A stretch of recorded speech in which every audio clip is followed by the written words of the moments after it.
Hey, what's going on, everyone? Not gonna lie, I've been procrastinating making content. January was really a great reflection month for me, but one of my goals this year is to create more regular content. So here it is. So today, welcome to episode 66 of the Davidson Hang Reflections and Lessons on a Life Worth Living podcast. So today I'm going to share with you 10 quotes from Kamala Harris's biography. For those of you who are listening to this way after, she was recently elected as the first female vice president of the United States. So it's a pretty exciting time for us for change. And also, she's South Asian, so her mother comes from Indian descent, and her father comes from he's African American. So a lot of progress all along. Obviously, we still have a long way to go in our country, but excited for to be a part of the change. So here you go. All right. So these are my top 10 tips or top 10 quotes and why they resonated with me so much. So the first one is, for as long as we've been a nation of immigrants, we've been a nation that fears immigrants. In the 1850s, the first significant third party movement in the United States, the so-called Know Nothing Party, rose to popularity on an anti-immigrant platform. In 1882, an act of Congress banned Chinese immigrants to the country. In 1917, Congress established a host of new restrictions on immigrants, including a requirement that immigrants would have to know how to read. In 1924, the number of newcomers allowed into the country from southern, and eastern Europe was cut dramatically. In 1939, nearly 1,000 German Jews fleeing the Nazi in a ship called the St. Louis was turned away from the United States. I wanted to talk about this quote because I think it's important to see like how far we've come. Obviously, we still have a long way to go, but America, well, like any human beings, like we're afraid of change. So it really goes to show that we've made a lot of progress, but in our history, there is some dark side of American history. But I wouldn't trade it for the world. Like I wouldn't live anywhere else. But it's good to keep in mind that there's a lot of darkness that comes with the lightness as well. That comes with light as well. Number two, children of immigrants also face a new kind of torment: bullying.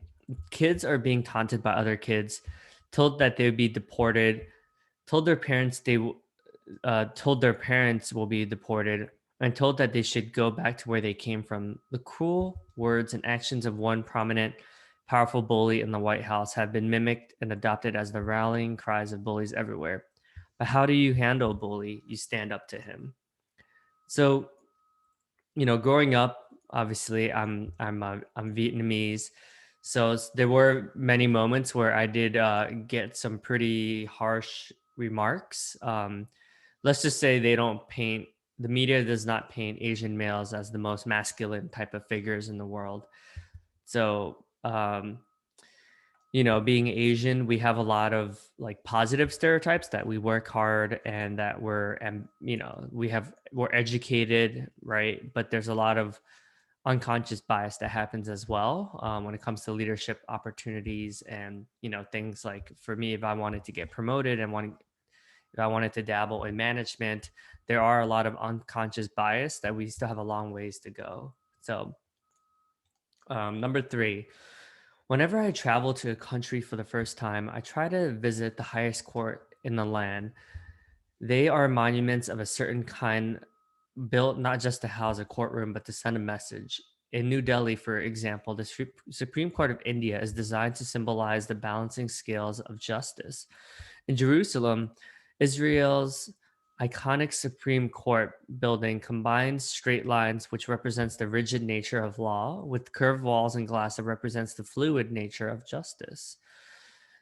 These are buildings that speak the same that could be said of the United States Supreme Court building, which in my mind is the most beautiful of them all. Its architecture recalls ancient Greece in the earliest days of democracy, as though you're standing in front of a modern day Parthenon.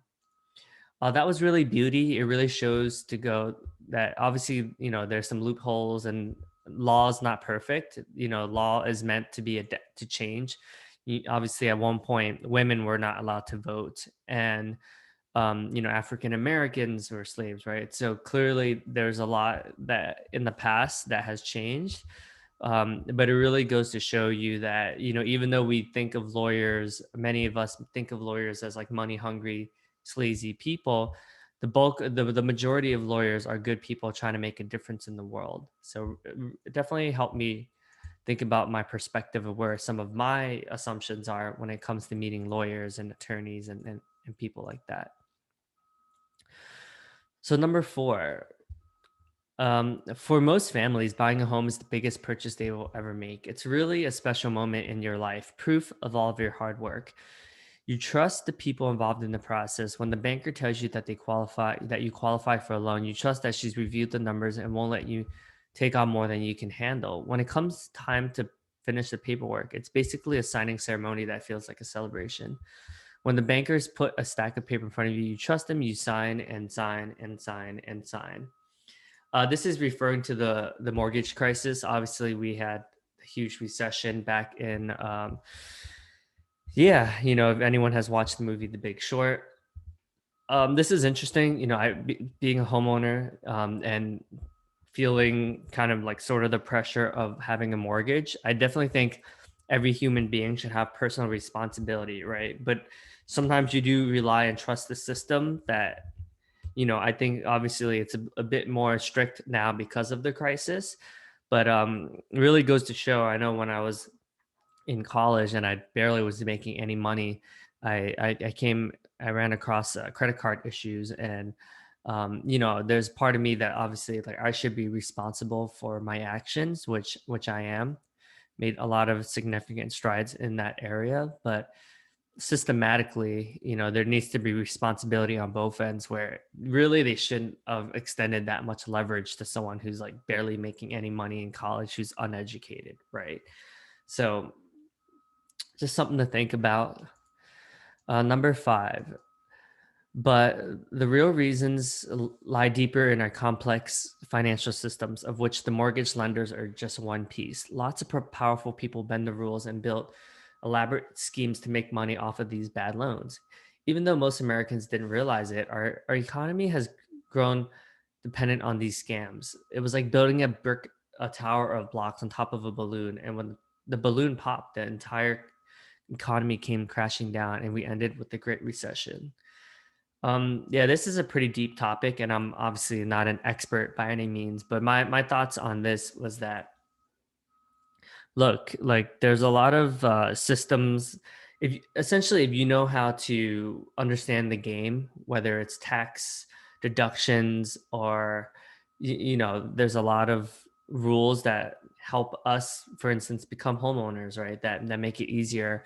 But people who don't understand these super complex like accounting systems and all this are the ones that really don't benefit for it. So I do think educating yourself and surrounding yourself with people like I have a financial advisor. I work with Brandon and Prem who help me with a lot of these types of things who that can really help me. So just something to think about, surround yourself and educate yourself. Surround yourself with the right people and definitely read books and try to understand, because if you're not really, I wouldn't say taking advantage, but if you're not making most out of your situation, there's a lot of room for growth. So number six, in 1970s and 80s, corporate America, the owners of big companies decided to go its own way. Instead of spending the money that the companies earn on workers, the corporations decided that their only real obligation was to the shareholders, those who brought company stock and therefore owned a piece of the company. From big business perspective, it was those owners who deserved the lion's share of the riches, not the people who made the company run. So while productivity kept improving, a whopping 74% between 1973 and 2013, wow, that's crazy. That's a pretty big jump. workers' pay rose just 9%. In 1980s, President Reagan made the idea core to the Republican Party's view of economics. Cut taxes for corporations, cut taxes for shareholders, oppose minimum wage increases for workers, oppose the very idea of minimum wage, crush organized labor unions, the most powerful force fighting for workers' rights to fair wages and decent working conditions, roll back government regulations of corporations, ignore the human cost. I mean, this is a pretty controversial statement, obviously. I do think in general, a lot of America's success, the stock market has definitely increased a lot of people's net worth. I do think there should be a bit more of a focus on, just taking care as someone who came from the bottom, you know, did everything from waiting tables to, crappy jobs, or as pretty much making minimum wage, working at the movie theaters, at Quiznos, things like that. I do think that there could be more of an emphasis on taking care of employees in general. Obviously, LinkedIn is a great example of a company that really does take care of their employees. Obviously, not everyone has the privilege to work at a LinkedIn or has the network to work at a very good company like LinkedIn, but definitely something to think about. Number 7. Second, I choose to speak truth, even when it's uncomfortable, even when it leaves people feeling uneasy. When you speak truth, people won't always walk away feeling good.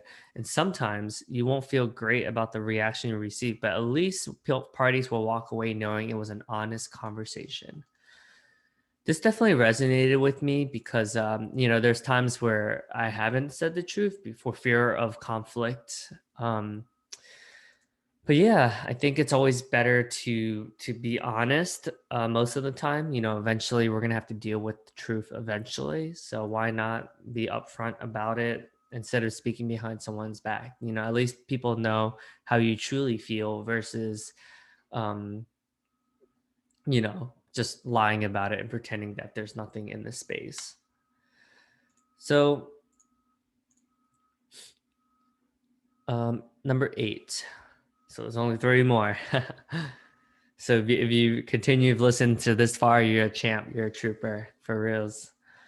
In the spring of 1966, Cesar Chavez led a 340-mile march of Latinx and Filipino farm workers from California's Central Valley to its state capital in an effort to draw attention to the mistreatment and terrible working conditions of his fellow farm workers.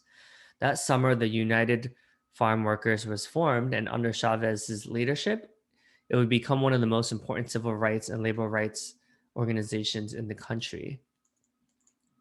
This is interesting. As someone who's lived in California, and whenever I get fruits, um, I do have gratitude for all the back breaking work that the Latinx and Filipino farm workers and people who are being of service to us more privileged folks who don't have to kind of hurt ourselves by going through. um yeah, it's interesting. I mean, this is a complex issue, but I'm glad that there are leaders like Martin Luther King and Cesar Chavez who have sacrificed so much, and have helped the greater good and helped society move forward and overall. Number 9, when I travel to the country, I see that optimism in the eyes of 5 and 7, 10-year-olds who feel a sense of purpose in being part of the fight. I see it and feel it. And in the energy of the people I meet, yes, people are marching. Yes, people are shouting, but they're doing it from a place of optimism. That's why they've got their babies with them. That's why my parents took me in the stroller to civil rights marches, because as overwhelming as the circumstances may be, they believe, as I do, that there's a better future is possible for us all. Yeah, that's beautiful. I think when you're younger, you think the sky's the limit, right? And then somewhere along the ways, people tell you no, no, no. I had many, um, from guidance counselors telling me I would never become a dentist, to mentors and managers that told me I should quit sales. And it's discouraging, but I think there's optimism amongst all of us if we really tap into our inner intuition. So the last quote I'll leave you with is, in fact, in 2016, researchers found that more than half of Silicon Valley's billion-dollar startups were founded by one or more immigrants. That's pretty incredible. We're a nation built of immigrants, and yet we still limit the amount of immigrants, and we still fight change and immigrants that come into our country. Definitely food for thought. So I'm curious, if anyone else has read Kamala Harris's biography, and what your thoughts are on her book, The Truth We Holds. Well, hope you enjoyed this. Definitely subscribe to the podcast on iTunes and Spotify, or or subscribe to my YouTube channel. Appreciate you making it this far, and cheers. Hope everyone has an amazing week ahead of them. Take care.